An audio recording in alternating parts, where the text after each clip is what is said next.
proletariat, for the proletariat, for the proletariat, for the proletariat.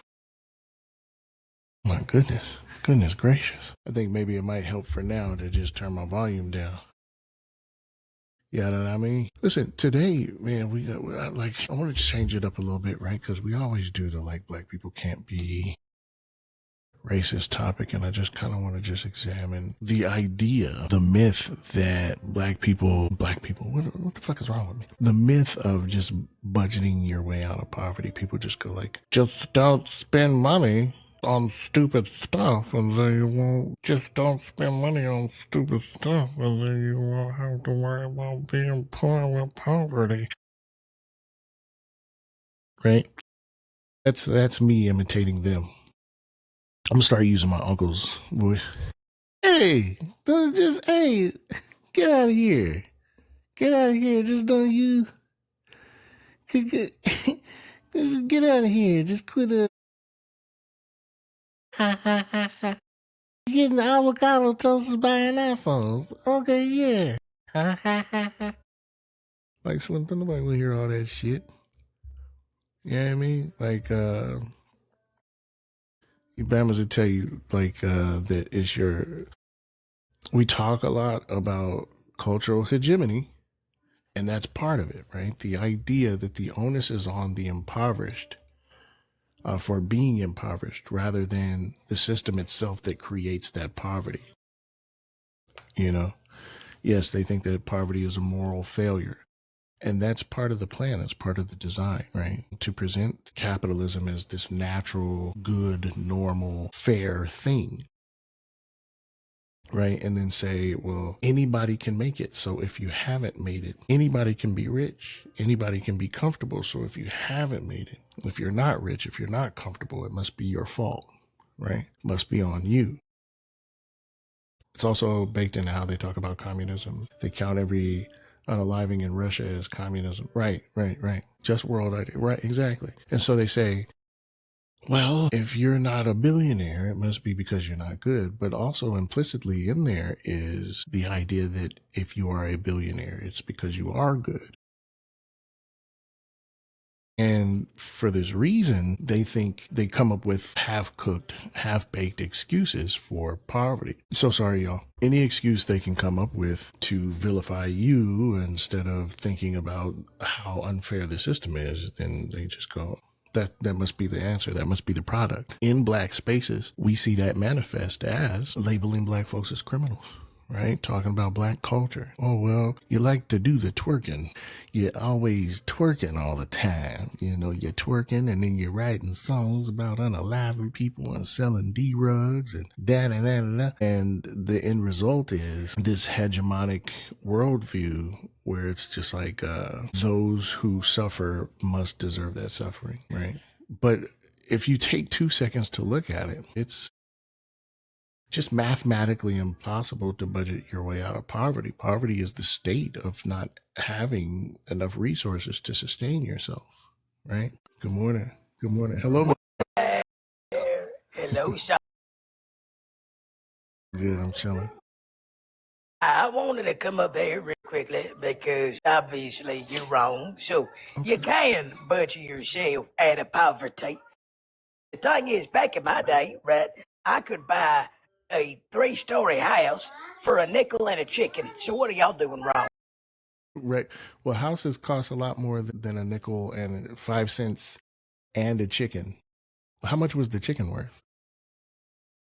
Well, I mean, it was given to me because I worked on a farm. Okay, so you got the chicken for free. Exactly, because you could just make your own chickens. How do you make your own chicken, Mr. Thomas? I mean, which came first, chicken or the egg? You just find a woman, and women have what? Eggs. And then if she poops out one of the eggs, and then you allow a chicken to sit on it long enough, then a little baby chick comes out. That's how chickens are made. You ain't know that? I had no idea. That's how it works, Mr. Thomas. That's exactly. So the lineman poops out an egg. You get a chicken to sit on it for a while. Buck. then you got yourself a chicken. Exactly. A good, nice, healthy one too. You know, and that chicken lays eggs, and if a woman lays on it, then a baby pops out. So the egg, it doesn't matter which kind of egg I get. You know, it depends on who sits on the egg. Exactly. Y'all just don't be sitting on your eggs and then confused why you're. Mr. Thomas, my house cost $500,000 though. Where then were you? I mean, and you could buy that, right? Because you know how to sit on a chicken egg properly. You can sit on eggs, or you have your wife sit on eggs, and you're not wasting money. Wait, that raises a brand new question. What happens if I sit on the egg? It becomes a man. I'm sorry, I hear something in the background. What is that? That's my cat. Sorry. But the cat was speaking. Yeah, she's bilingual. Okay. Okay. All right. By I thought that you only have a boring cat that only speaks one language. I don't have a cat at all. And that's where you went wrong. How you gonna have a bilingual cat? You don't even have a cat. Right. Yeah. That's true. We gotta get us more cats.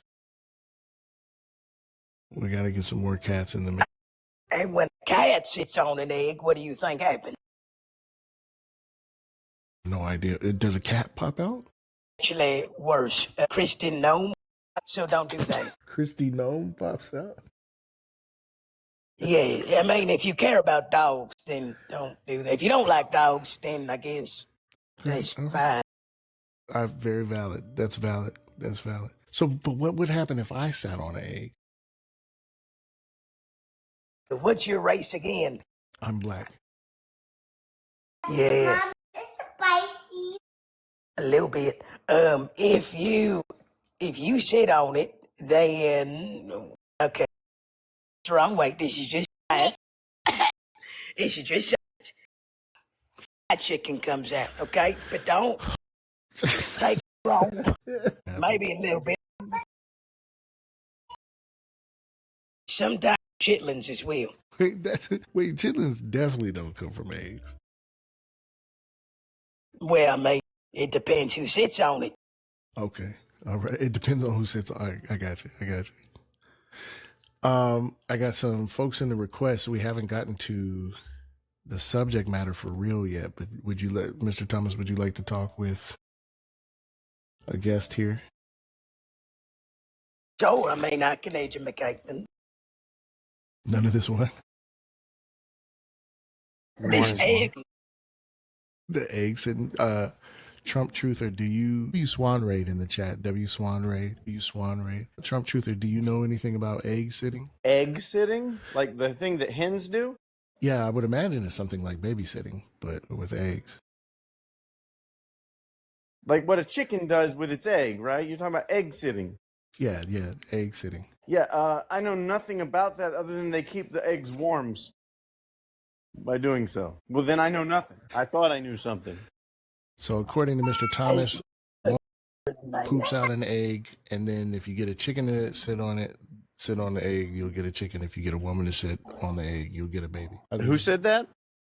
Mr. Thomas said that. Who is Mr. Thomas? The gentleman right next to you. Gee whiz.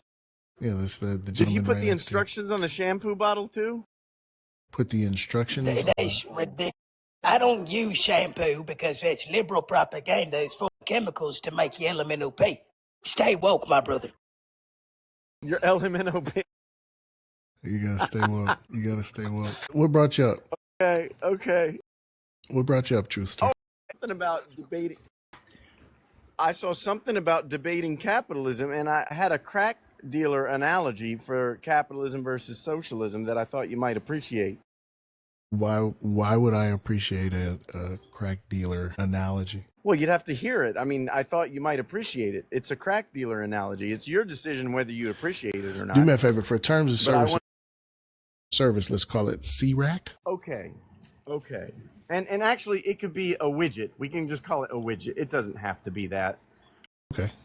So you want to hear it then? I'm morbidly All right, cool. curious. So, yes. You got a guy. Imagine that, like, all you had in your society was widgets, right? And this guy is selling the best widgets out there, but they're harder to get, you know? So, and he's the only one that knows how to get them, really. And so, or that's able to, or that can, you know, organize the obtaining of said widgets. And so he makes more money than anybody else on the widgets. Of course, there are other people that still sell widgets. They're just not as good as his widgets, you know? Because so he's like the number one, the head honcho of widgets. And so therefore, he earns more money. Now, here's the thing. Because of that, they start taking away his money. And you know, through taxation, which is basically what, you know, we found to combat capitalism is the tax. Truthster, I don't know if it's just me, but you just end up were cutting with all out the a little widgets, bit. Can you go back some? Yeah. Right.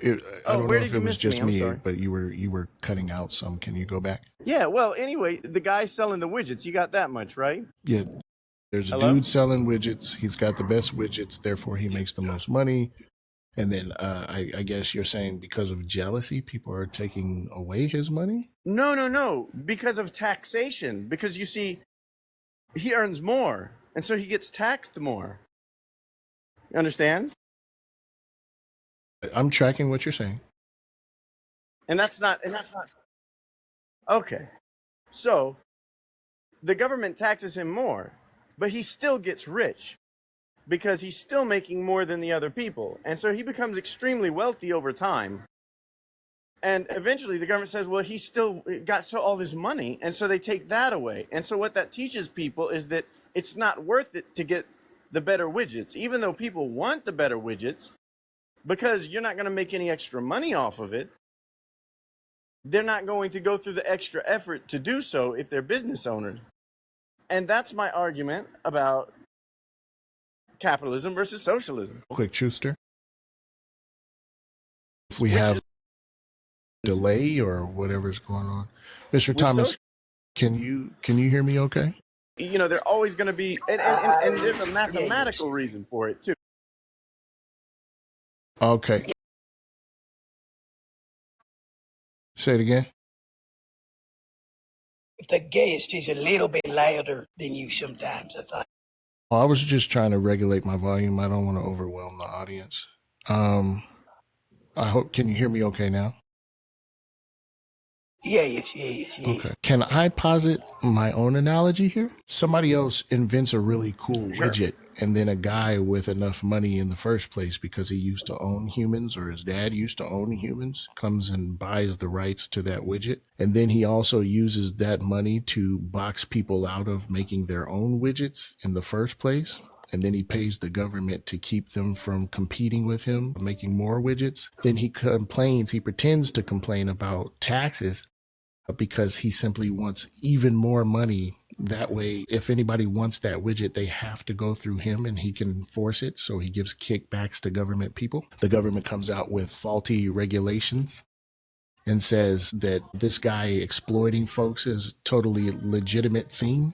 That's just capitalism. Socialism is when the people who made the widget in the first place own the tools necessary to make the widget. And so they got to determine what price they wanted to set for their widget, if any price at all. And they have recourse to keep from being robbed. So that, I think that's a better synopsis. Well, under socialism, then, let me ask you, what if there is a person, how does a person raise capital for an idea that is not popular among the masses? How does somebody under socialism raise capital for something that is, so capitalism is simply an economic system where the workers own the means of production. So if he owns the things he needs in order to make his widget, he doesn't need the capital of others. He's already entitled to the shit that he needs. Well, I don't know if I agree with that last part. Well, it sounds like you don't really understand what socialism is in the first place. So, I mean, I don't understand why you would disagree. No, I don't know that I completely do, but you just said that in capitalism there's an entitlement to the capital. I did not. You mean he's entitled to do what he wants with his capital? I did not. So you think in capitalism people are entitled to have capital? I did not say that. Well, you used the word entitled. Could you explain that more? Under an economic system where the workers own the means of production, those workers are entitled to their own IP, their own labor value. So I was talking about socialism. Yeah, except also what he's not gonna tell you, is what it also means is that, couches. Yeah, that means it's going to have universal couches, and who else is going to be able to sit on your couch at any time they want to? J.D. Vance. But he don't want to tell you that part, because that would make you say, oh, I don't want to sit on a J.D. Vance couch. Might end up, in the hospital giving birth 9 months later. So, Yeah, there's been at least 3 futons Well- that have been covered up. 3 little tiny futons Okay, with so- no daddy futon. Going back to the non-spermicidal argument for socialism. there isn't one, by the way. There isn't one. The argument for socialism But is you spermicidal. well, that's why I'm wondering why you were making such a negative framing of capitalism. Or were you Because it talking about sucks. socialism? I'm confused now. Capitalism sucks. That's why. It's Have you ever inherently exploitative. Well, let me ask you something. Let's take Snapchat, Facebook, Instagram, TikTok. Okay, these are all products of capitalistic endeavors. Wouldn't you agree? Or you think these are socialist? These would exist under socialism? Sure. And how so? Like, why would We would socialist make it people because we invent want it. things because we want it? Okay, interesting. And who would make the decision if everyone has the same amount of money, presumably, or do people still get? Because like somebody gotta make the Socialism, decision. Are you- so you're saying we have simply to paid vote in on proportion to your labor. It's not a matter of everybody having the same thing. The same is true in communism. A communistic society would have no money, no classes, no state. The thing about capitalism that I view is that ideas are voted on, which you can't get more democratic than that. You can't get more fair than that, because a person's value is determined by how much money they can invest into an idea. And people compete with different ideas and they get different investors. And that's how you get this birth of innovation. It actually Because stunts there is innovation. voting Capitalism actually through stunts investment innovation dollars. because he who has the gold makes the rules, and so you can actually snuff other ideas out because of the competition. No matter how efficient, no matter how much utility those ideas have, if you think it's going to put you out of business, but you have enough money to keep them Really? from ever coming to fruition, then you can just do it. Really? So in other words, the government is going to mandate that the people don't act as they would if they were free, because Okay. they're going to have to act based on a principle of socialism that you have conjured up. What That- government? Somehow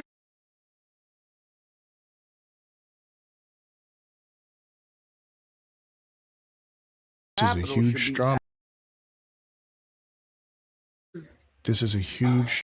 No, This is I don't think it is a gigantic straw man. You're assuming the existence of capital in the first place. You're assuming private property ownership in the first place. You're assuming monopoly on violence.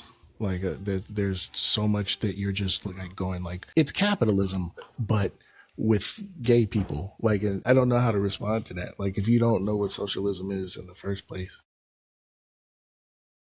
I don't know what to do with it. Well, who owns the means of production? You said the people own the means of production in socialism, but I disagree. The workers own the means of You production. can have that definition if you want.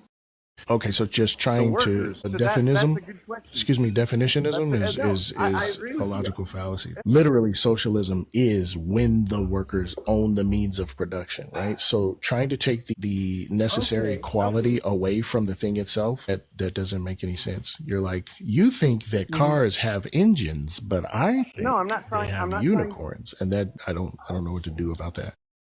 No. Like it needs. No. Workers own the means of. Okay, I hear you. I hear your analogy. That's not what I'm trying to do. You did interrupt me, so you didn't get to hear the last part of that. The last part of that was workers own the means of production in socialism. Now, you defined the amount of weight that each worker has would depend on their labor value. Therefore, my question to you is, who determines their labor value? Worker. Now, before you answer that question, Jesus. how can a worker objectively determine his own value? Have you ever asked a homeowner to determine the value of Objectively his own determine house? value now. They under always capitalism. overvalue Sorry, truther. their house. We Everyone don't objectively overvalues their determine work. value now, so like that's a useless question. Jesus said my America- house is worth $1 million. Every He day, did say that. I heard the him. market wakes up, the New York Stock Exchange, excuse me? Every day, I said, America Jesus, my house worth $1 million. I don't know for sure what Jesus said. He said Mr. Thomas's Well, house is valued at My $1 million. assertion is that, so here's my assertion.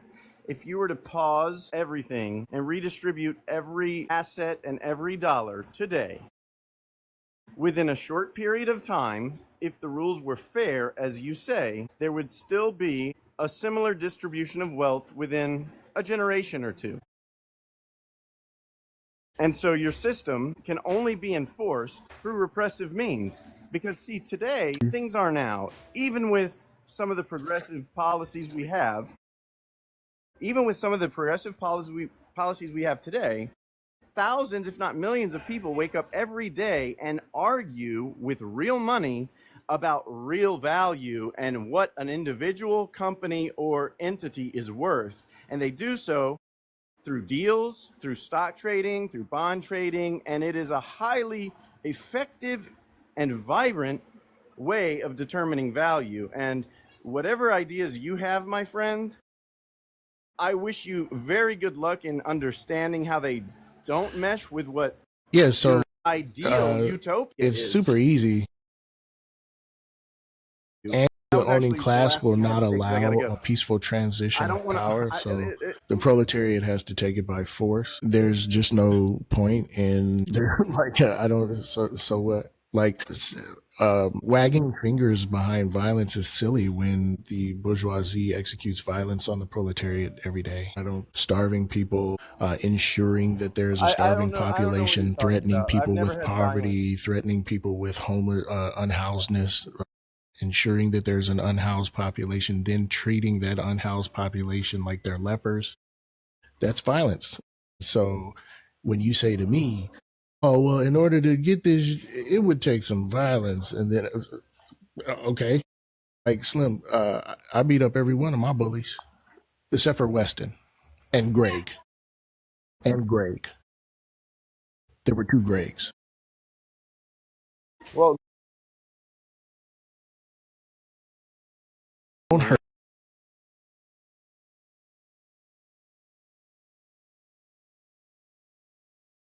He doesn't exist. So, it was a metaphor. okay. Did you just say God don't exist? I did, yeah. See you in hell. You blasphemy. As long as you got some SPF 9000, we straight. We good to go. No, you actually are you're only allowed to use mayonnaise. It's the best SPF. You put no, that would make you more crispy. Well, I mean, maybe for you, but you're already crispy. Yeah, you're right. You're right. W. Mr. Thomas in the chat. He got me. Yeah, it's sort of like a Twilight thing. I just sparkle. Okay. All right. Can I ask you a question? Do you think Yes. Do you think you can surf in the lake of fire? Well, I'm going to heaven, so I don't have to worry about that. You should probably ask your father. Oh, he is. The cell phone service is out. Well, yeah, they don't have service in hell. Yeah. Well, I mean, he's there. It's just. His Well, cell they phone might have. service.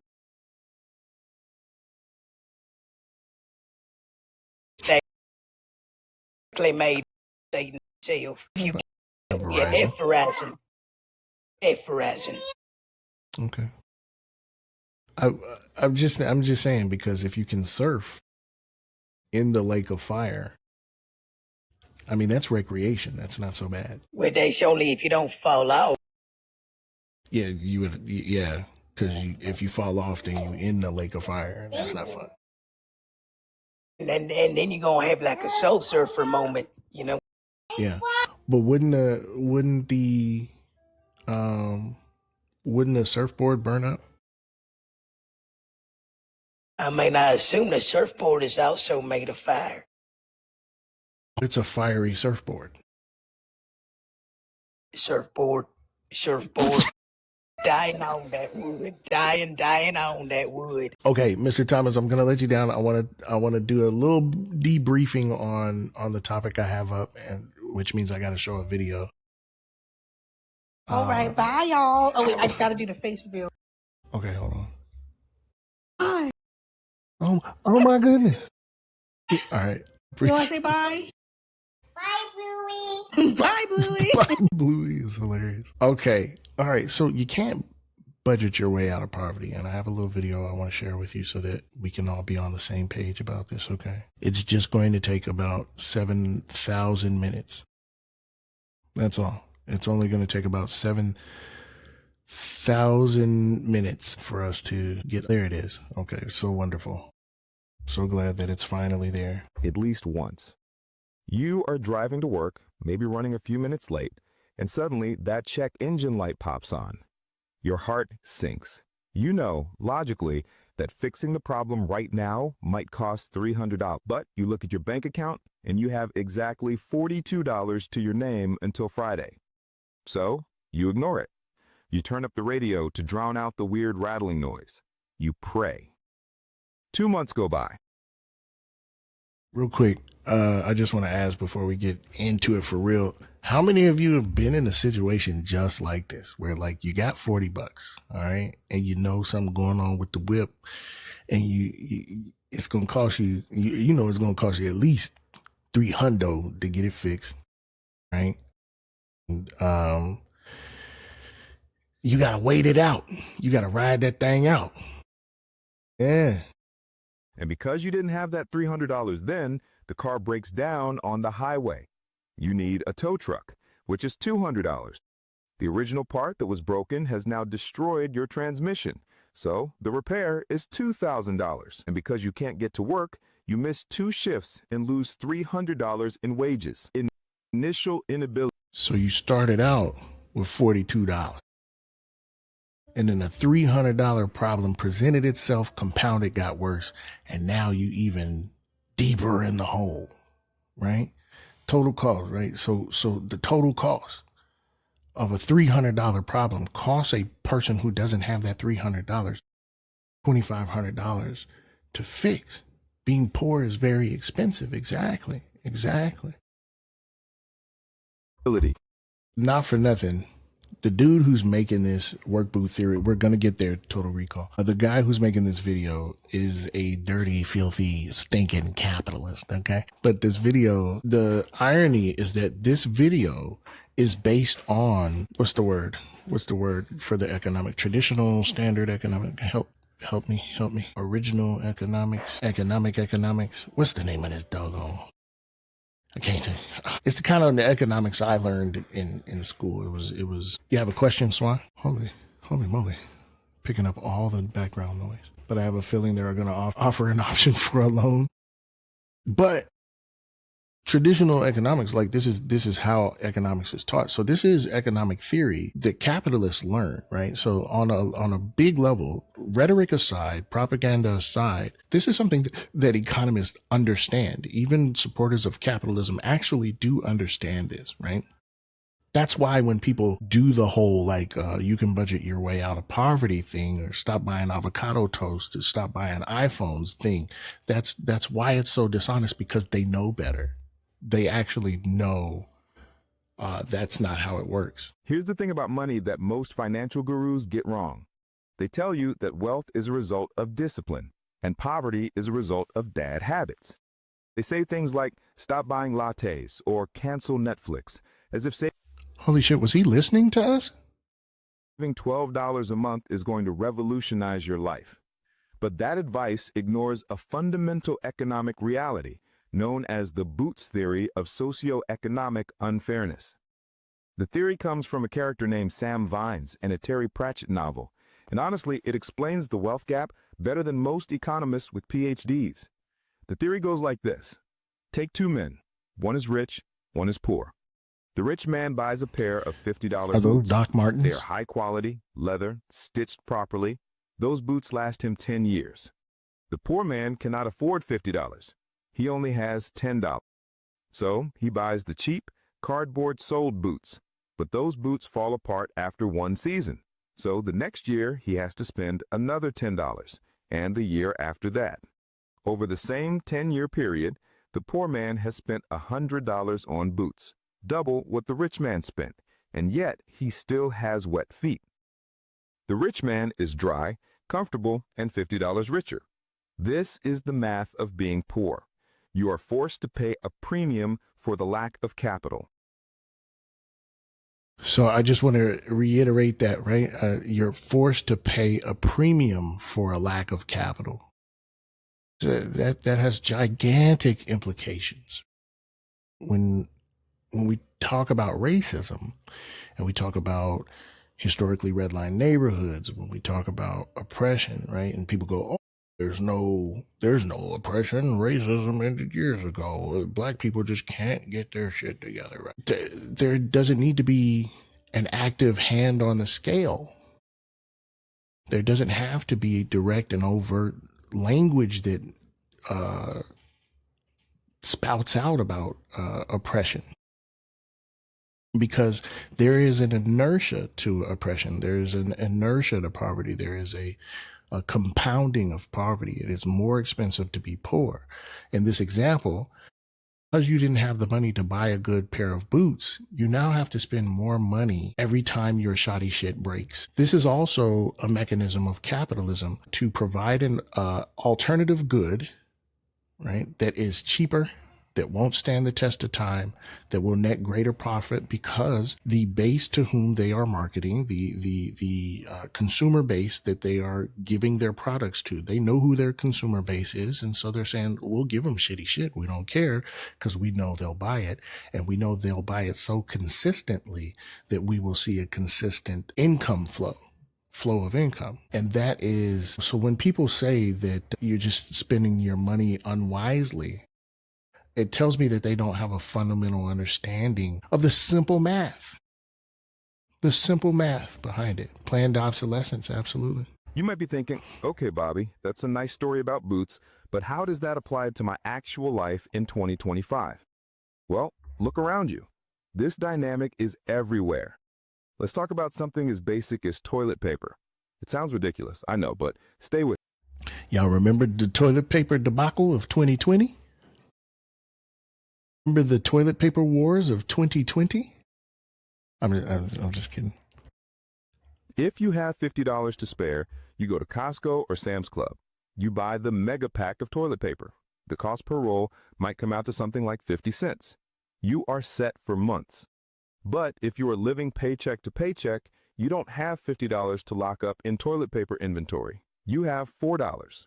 So you go to the corner store or the bodega and you buy the 4-pack. The cost per roll is $1.50. You are literally paying 3 times more for the exact same product simply because you couldn't afford the bulk price. This is what we call the poverty premium. It applies to mayonnaise, laundry detergent, diapers, especially diapers, and almost every non-perishable good in your house.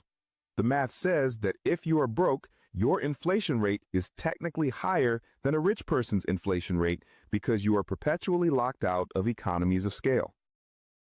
But it gets significantly darker than just groceries. Let's talk about the banking system.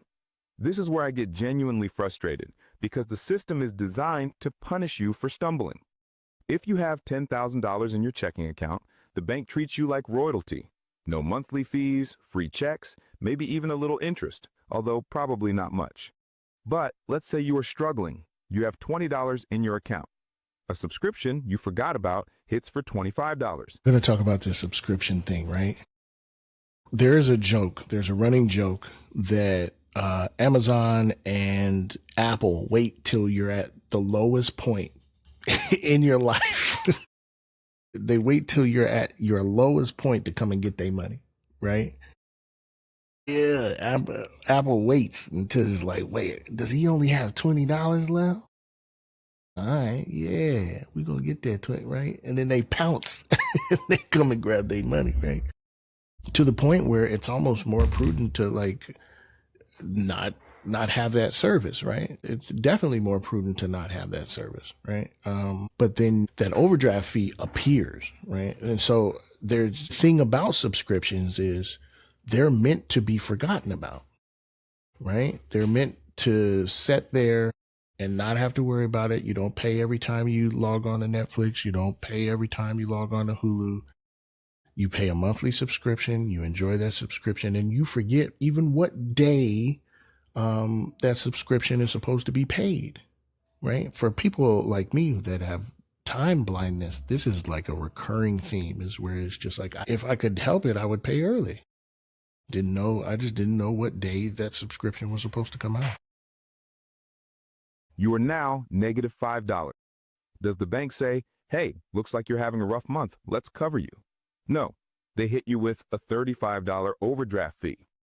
Think about the annual percentage rate, the APR, on that transaction. You effectively borrowed $5 for a day, and it cost you $35.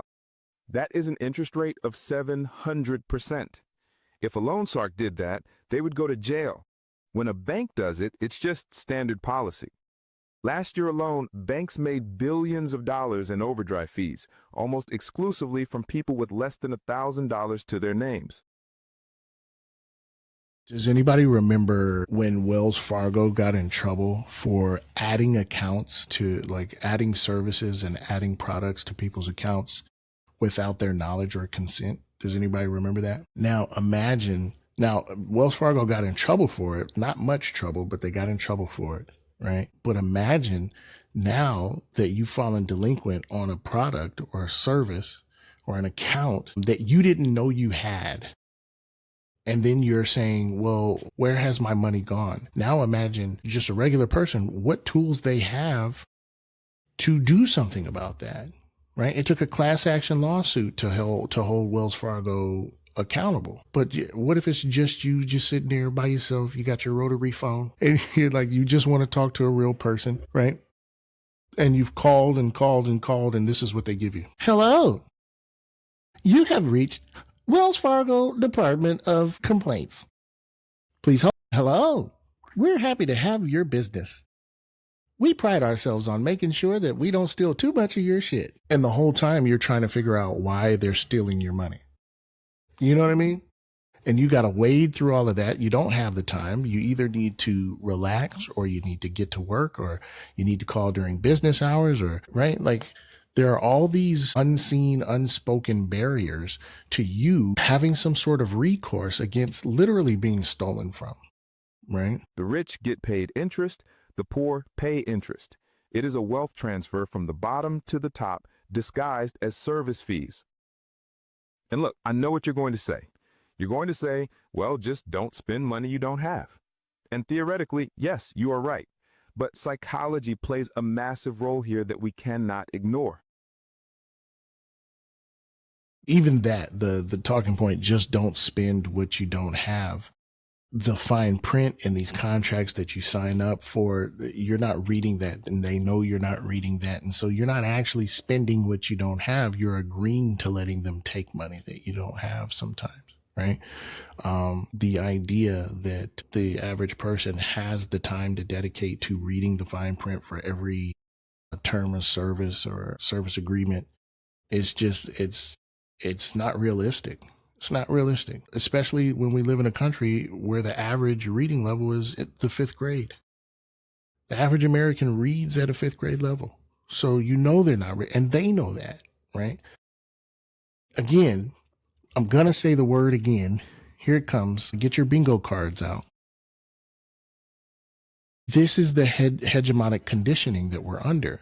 That's the hegemonic rhetoric that we're under, right? Is that it is your fault. I don't know if y'all caught the Daily Bread where Sean talks about how these corporations put the onus on the citizens to not do the polluting or to clean up and do the recycling themselves. And they made it a individual problem. They made it the consumer's problem to do, or responsibility to do the cleaning up, to do the recycling, when largely the corporations themselves are responsible for the pollution. The same way, the owning class puts the onus on the workers to save, to not be broke, while they're actively doing the things that they know are going to make you broke, right? Where they're actively paying for the policy, paying politicians to introduce bills that they know are going to increase the likelihood that you will meet misfortune, both economically and socially. There is a concept called scarcity mindset. Studies have shown that when you are legitimately worried about money, when you don't know how you're going to pay rent next week, your functional IQ actually drops by about 13. That is the equivalent of missing a night of sleep. Your brain is so consumed with immediate survival that you physically lose the capacity to make long-term strategic decisions. In response to the racist accusations surrounding IQ, I will ask the question, how come people make more money? Or excuse me, how come people do better on IQ tests when they're offered money? This is because, I asked this question because people are motivated when they are offered money. When their motivation is correct, they score higher on IQ tests, right? We've reviewed, if you've been rocking with me for enough time, then you've heard me review the study where cortisol levels are higher in impoverished communities. Similarly, cortisol levels at the end of the day are higher in black people and black and Hispanic people, knowing that we understand they're not mutually exclusive, but I'm giving you what the study gave us. Right? The idea that stressed out people, poverty stresses people out, and stressed out people don't make good financial decisions. I don't know if I can even hold on to that when I think that these might be the only good decisions. They might be actually making the best decisions they can for people who are impoverished. These people are, yes, they're going to McDonald's. Yes, we're going to McDonald's. Yes, we're going to Burger King for dinner because we just don't have the time to cook a meal every day because we need to get rested so we can go back to work the next day, where they're going to stress us out even more by threatening us with unemployment. Because the way the economy operates is we need an army of desperate and frustrated workers so that when I lose my job, I can be replaced with somebody else who desperately needs the money. Or you can make me afraid to be replaced so then I'll go above and beyond, even though you're not going to pay me for going above and beyond. I'm going to keep playing the video, but we're going to have a discussion about this. This is why when people are broke, they often make decisions that look stupid to outsiders. They take the payday loan with 400% interest. They buy the lottery ticket. They eat the fast food instead of cooking. It's not because they're dumb, it's because their cognitive bandwidth is maxed out just trying to survive the day. Still disagree with this. I don't even think it's a stupid idea. If you are gambling on, right, playing in the stock market is gambling, right? If you're gambling on, the off chance that I would be the one to hit this jackpot on this scratchy and then not have to struggle to catch up anymore for at least however long, right? And then I can use that period of stresslessness to elevate and grow and start to bring in more income. I don't think that's a dumb decision.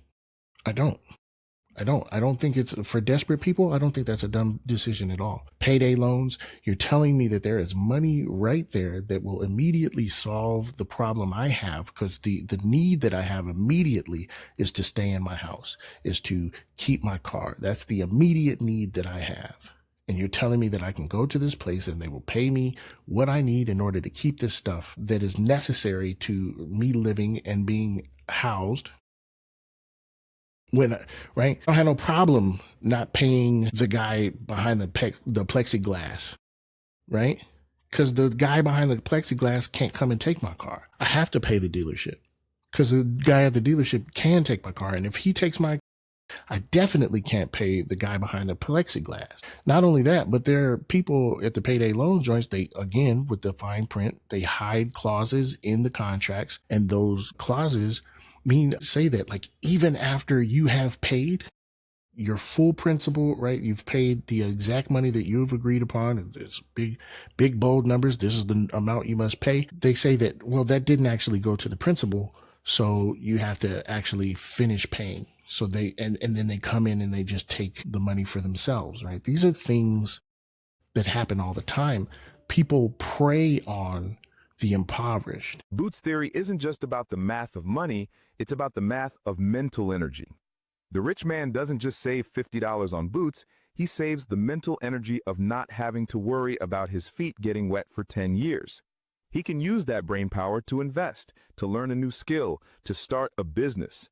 The poor man is Sorry, I got to keep denouncing this capitalist bullshit about investing. Like, cut that shit out. But the mental acuity necessary to go to even apply for a new job, to do the training, the side training that you know is probably going to net you a higher position within your company, the free time to spend doing the things that are going to enrich you just as a human being, to spend the time with your family, right? And then these are the things where it's like, people will see children misbehaving in school and say, where are the parents? Well, the parents are busting their ass. The parents are poor. Parents cannot invest that extra time to spend with their children, right? Because they got to go make money. stuck in a loop of constant low-level panic. Let's dig deeper into the buy nice or buy twice phenomenon with something bigger than boots, cars. In the United States, unless you live in barely 3 cities, you need a car to work. A wealthy person buys a 3-year-old Toyota or Honda. It costs maybe $20,000. They pay cash or get a low-interest loan at maybe 4 or 5%. That car runs for 10 years with just oil changes. The total cost of ownership is low. Now, look at the person with bad credit and no savings. They need a car to get to the job to make the money. They go to a buy here, pay here lot. Where the hell are they selling cars for like good cars, working cars for $3,000? Where they, I understand he's keeping the numbers simple so that anybody can catch on, but ain't nobody selling no good car for no $3,000. Predatory dealership sells them a high mileage clunker that is worth maybe $4,000, but they sell it for $8,000. Then, because they have bad credit, the interest rate is 24%. If you do the math, over the life of that loan, they might pay $15,000 for a car that was worth $4,000. And here's the kicker. The car will likely break down before the loan is paid off. So they are still making payments on a dead car while trying to finance a new one. This is the poverty trap in high definition. You aren't just paying for the car, you're paying a risk premium because society has deemed you risky. And the only way to stop being risky is to have money, which you can't save because you're paying the risk premium. It is a cycle designed to keep you exactly where you are. I think we're gonna stop the video on that note, right? There's a risk premium, right? And the only way out of that is to simply make more money or save more money, but you can't really save any more money because you're paying the poverty premium. It's just, what can you do? You know what I'm saying? What can you do? So here's the deal. I had some folks that said they wanted to talk about it and ask some questions. It's all made up bullshit. It's all made up bullshit. And I believe that it is structured in a way, maybe not like, okay, so by the individual, let's say car dealership, I don't think they're saying, we're going to make sure that this person, or the loan personnel, right? We're going to make sure that this person struggles when they purchase their next car, or we're going to make sure that this person can't keep up with the payments. What the bank is actually saying is, we're going to take a risk that you will meet these payments and that this is the level that is the most we can get out of you, right? We think that the likelihood of us getting the most out of you, draining the most out of you, is at this level.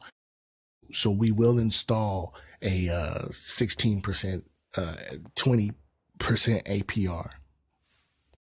And that's slim. When the name of the game is profit, and people don't think about this, when the name of the game is profit, what you need to accept about that is profit is usually getting more out than you put in, right? And the only way you can get out more than you put in is to get from somebody else, is to siphon from somebody else.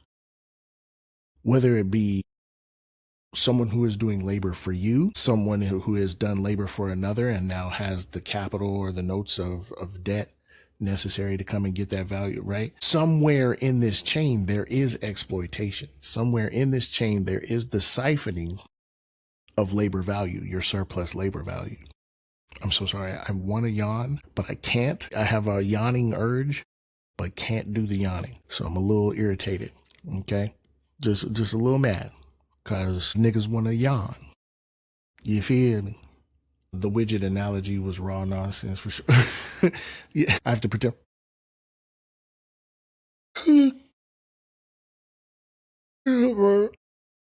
Just the ugliest yawn I could muster. You know what I mean? You know. So a dude makes a widget and it's the best widget. What he's saying is that if you get rich, it's because you did the best. He's just saying it's a meritocracy. And of course it's not a meritocracy. Okay, Peachy. Of course it's not a meritocracy. Of course it's about who has the power, the control, the ownership, right? And who has to work to survive. When your survival is tied to capital, right? When your survival is tied to, I need to rethink the placement of this damn, give me a hot second, y'all. I'm so sorry. I'm distracted as hell.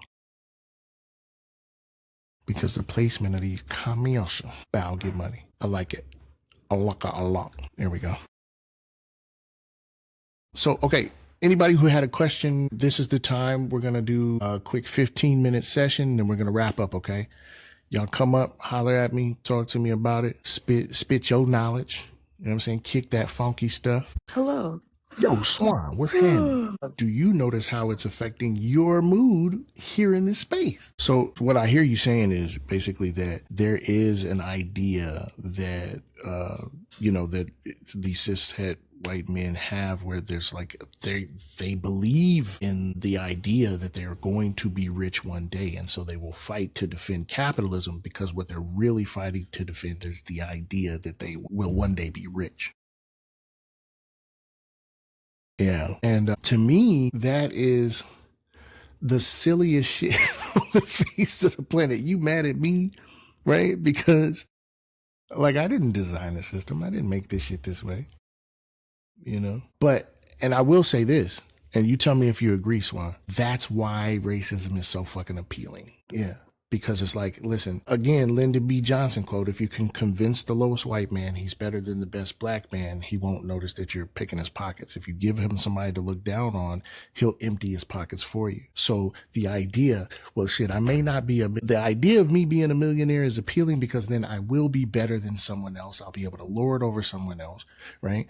But until that time, at least I have someone here that I can truly believe that I'm better than, because I see night after night on the evening news, they're being called criminals. They're being called hypersexual. They're being called unintelligent and uncivilized. They're being called lazy. So now at least I have a good scapegoat while I wait to become for shizzle. Anima, what's up? Hey folks, Happy New Year if I don't get to talk to both of you before then. Happy Umoja. All right. I don't know what that means. It means unity. Today is the first day of Kwanzaa. Nice. Appreciate that. I just wanted to point something out. So I would say that I've been misguided to believe that I am this. And I also don't like the language anymore. But what I've always said is that I am like lower middle class. I don't know that exists. I don't like the language of, calling yourself lower or other people lower, but that's what I've said most of my life. So like, it's just an acknowledgement that I'm at least somewhat above a poverty line, which I don't believe in anymore. The line that they have, there's some stuff going on recently. I want to say the last name of the person is Green, and it was like a Substack that was where I found this initially, but that the poverty line now should be like $140,000. And that should be like a base poverty line. And I wouldn't meet that. So by contemporary standards, I don't think that I am even in the middle class zone as far as that goes. But as somebody who has always, up until recently considered themselves in the quote unquote middle class, the vanishing middle class, as you will, I also just, as an offshoot of this, I think we're past the late stage capitalism phase. I think we're already at that point where that's why we hear so many people, yourself included, Solid, talking about how, the revolution is necessary now because we're beyond that point. But coming back to I believe I'm middle class, la la la land. I only just found out. So this is about trying to work towards a better community for everyone. So it's part of deconstructing. It's an aspect of that is where I'm coming at it from. I joined Uber. I've never done like the delivery services, that sort of thing. I joined Uber a year ago because I was hungry at work. I usually don't eat lunch at work. I didn't for most of a decade to save money. I joined Uber like a year ago and I started ordering pizzas from a local business downtown to my shop I work at, a local shop that I've worked at for 20 years in my town. And I felt good about it because I was supporting that local business. I felt good about it because I was giving myself an opportunity to eat when I hadn't otherwise. Then, hearing recently, somewhat from Swan's Lives, somewhat from Athena, about Uber's connection to the UAE and what the UAE is doing to certain African countries. And I was like, okay, I'm going to, cancel my Uber for that. Like, this is an action that I can do that will, it may lead to me it may be more difficult for me to eat during my lunch because I don't have time to go, or at least I believe I can't take the time to go walk to this local shop. If I cancel Uber, I'm not going to eat at lunch anymore. But that's okay because I didn't for a decade. I went to cancel Uber, but the subscription, it plays into the subscription aspect. I had a year-long subscription and it renewed, I didn't even realize, in August. All right. So I canceled my renewal, but I can't cancel Uber until it's not going to go away until August 2026. So they literally will not let you cancel your membership to Uber. Correct. Is that what you're saying? You can't get one for the payment. Yes, you pay the full, because I do the. Why did I do it? It plays into what you're live today, because I did it because it saved me, $20 or $30 to do the annual subscription. Part of the annual subscription plan is you can't get a refund. Okay, so I do want to posit this, right? And it's at risk of sounding cliche, right? There is no ethical consumption under capitalism.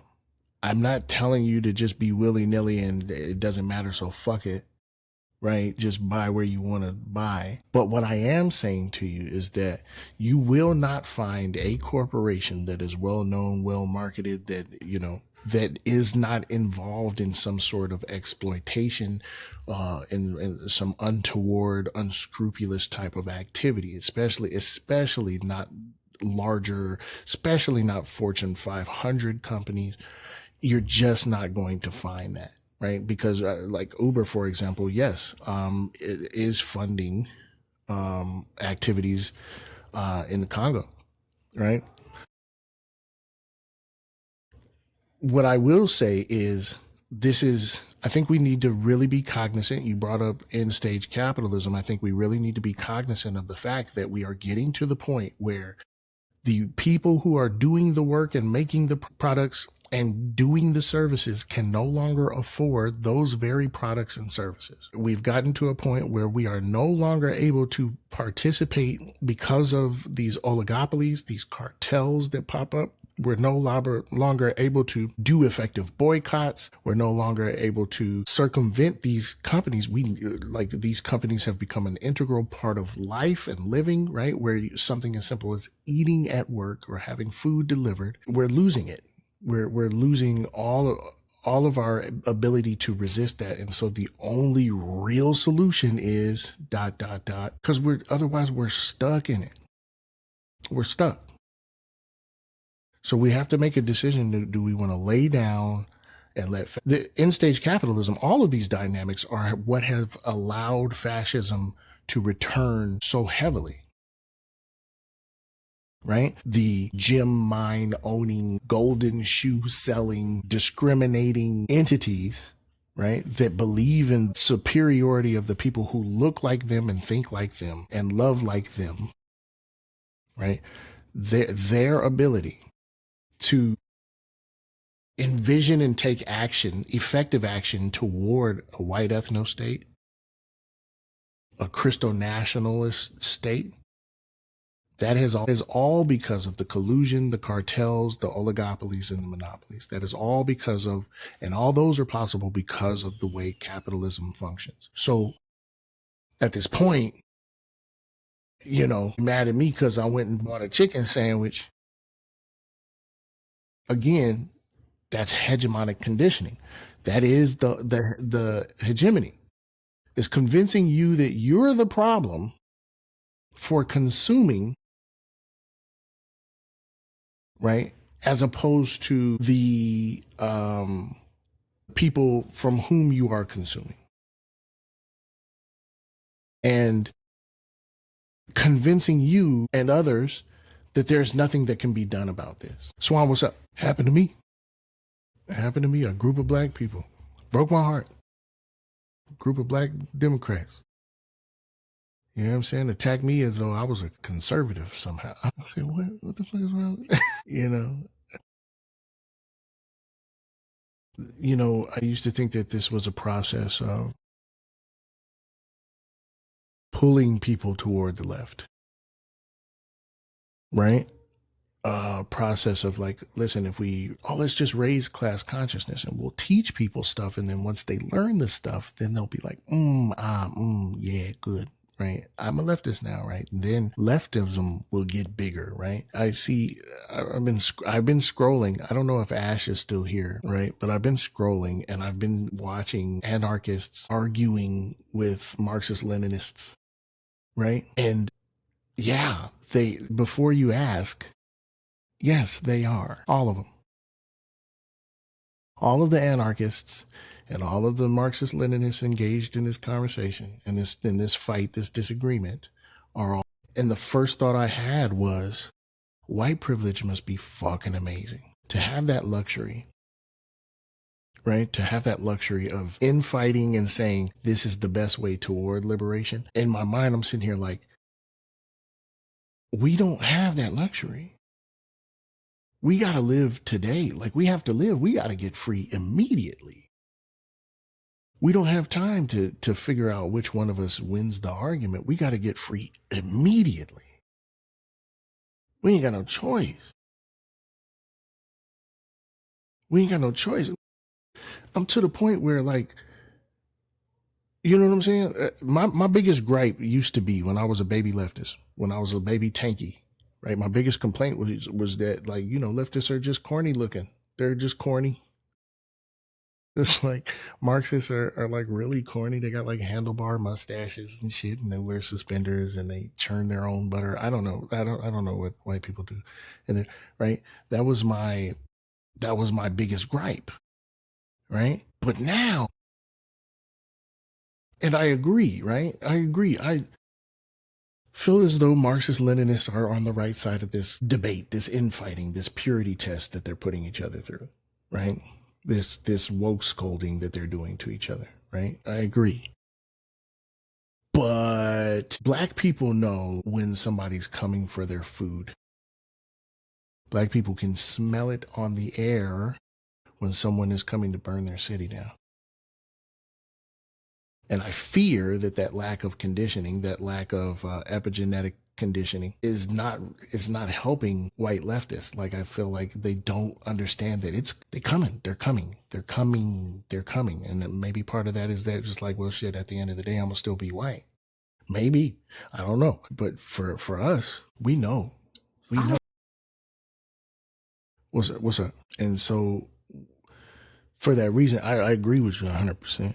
And for that reason, I feel as though it's like, yo, we just don't have time. We literally, we don't have time. You forgot your lunch bag. We're not turning around to get it because we don't have time. We don't have time.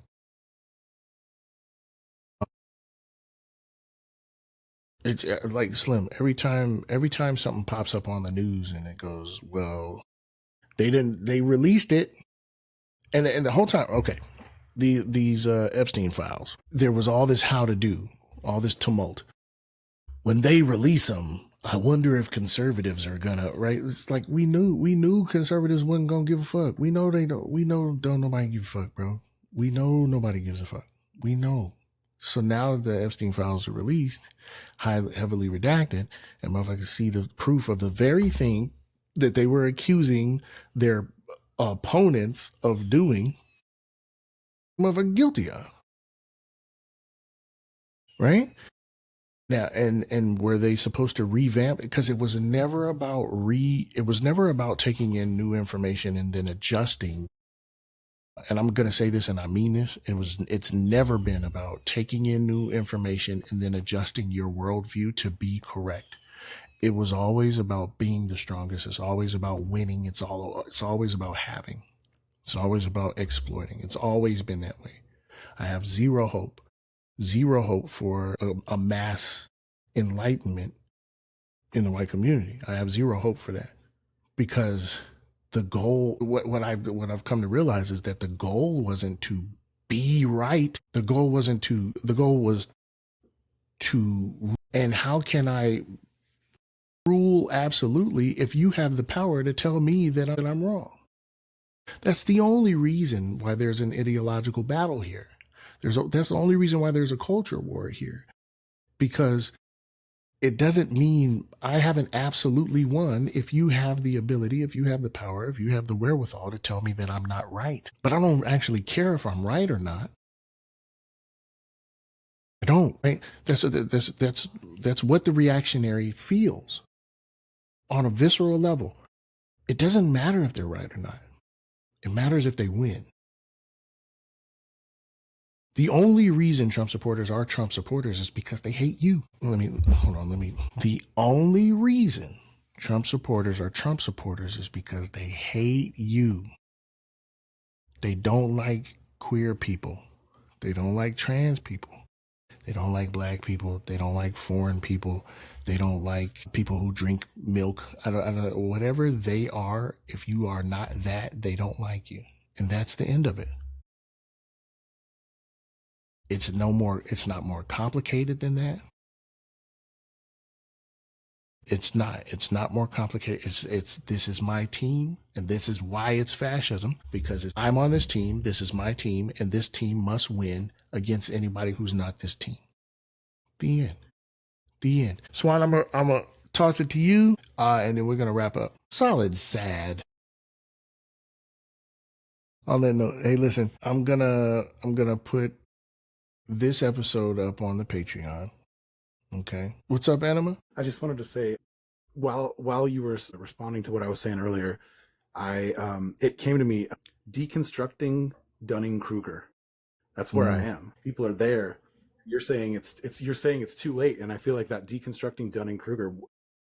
I guess I want to think about getting more people like myself out of that, getting us beyond that, and so I'm going to try to work on that. But thank you so much for having me up, Solid. I appreciate you, Anima. I appreciate everything you do. I appreciate all your participation, your activity. I love that you're for the movement, and so you're always welcome. My thing is, I just y'all. I don't even care if they understand the ideology anymore. I care that they do the liberative action. I just want folks at this point to just listen, hey, I want you to acknowledge your disenfranchisement. I want you to acknowledge how you're being taken advantage of. And then I want you to do the things that are necessary to free not just you, but the people around you. I don't even care anymore. You don't like black people? Fine. But stop do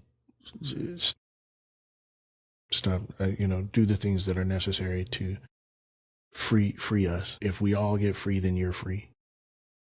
The end.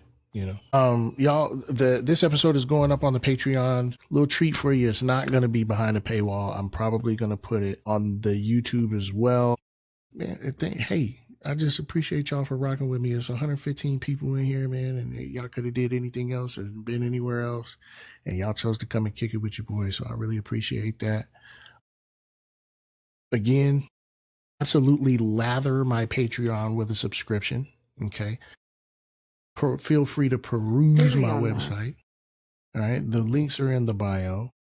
I was just All gonna have a power to theory all the on that. I people, think except for there's been Ralph. many Do something times good for when your for Black neighbor. people where we've Viva had a la raza, collective awakening, Ubuntu, throw and we more go bricks. in and out of Happy it depending on Umoja. Happy because of Umoja. like as a whole. Who we raiding? But Listen, white I'll people tell have you never what. done that. They just were told stop saying this thing out loud. You got to say it in a different way. There's never been a collective awakening for white people in mass where they understand that racism is not okay, that they're being harmed by racism too, and that they are going to fight to change themselves. They've never done that in mass. What are we Even seeing after the them do the civil most? rights movement. Right. It just was, okay, well, we're going to give them what they want so they can just stop complaining. That's it. They never had the collective awakening. This is the last thing I was going to say. I remember when people were talking about voting for Trump, they were talking about his tax plans, right? And when people would join panels, I would just be listening to them. They'd be like, well, yeah, he's going to be changing the tax plans around and we're going to get more money back on our taxes.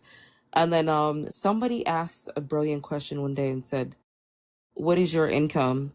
And they said what their income is. And they were like, not going to be seeing any increases. And I thought it was just so funny. I thought it was really, really funny. This individual was really gung-ho about voting for Trump and was like, yeah, I'm about to have more money in my pocket. I think a lot of times they romanticize the idea of wanting to be like that rich, powerful white man. So like, that's why they voted the way that they did. But when that person like brought them back down to earth and they were like, yeah, you're not in that tax bracket, you're not going to be getting more money back, you're broke. It's just like their whole entire worldview was shattered and then they crashed out. But I thought it was very interesting, like people really didn't think to investigate that. When he talked about using these tariffs to force companies to come back to the United States, was there any companies that talked about agreeing to this because they actually wanted to bring jobs to the States? Was there any company, like we actually thought that these companies were going to leave where they're getting a profit in because they're exploiting people. They're going to up and come back over here. They're going to pay for all of that and then have to deal with labor laws? Y'all really think that's going to happen? No? Rule.